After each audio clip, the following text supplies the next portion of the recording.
pala si Russell Go, taga Padre Garcia.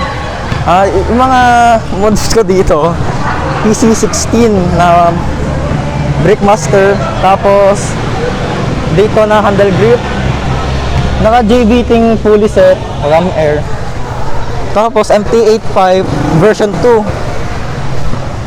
tapos naka Brembo disc na rin, tapos CNC ihe. Ayun lang po.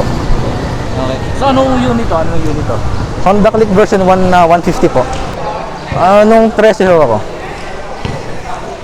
Buha ko na-inspire ho ako sa mga kaibigan ko na lagi nagmamotor. Kasi po noon, bike lang ako. Ngayon, na-inspire ako, nagpabili ako ng ganito. Actually, ito sinupla sa rider ito eh. Ang previous owner nito, ayun. Yung naka-brown, yung previous owner na to. Yun. E di nagkaigi kami sa mga ilalagay at add. Hindi yun. Kaya nagpasa akin na rin. Ang advice ko po sa inyo ay mahalaga po sa maintenance para po iwas katok at iwas issue.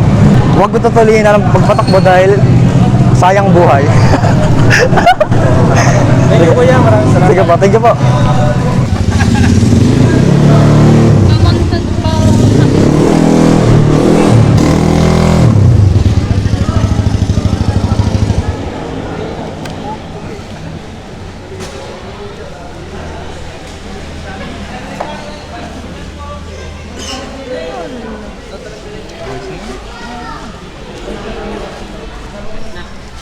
So, sa ngayon po, binigyan po natin si Russell Go ng badge dahil siya po ay umattend ng 3 EB mahigit. Ayun po, dun po nakaka-earn ng badge.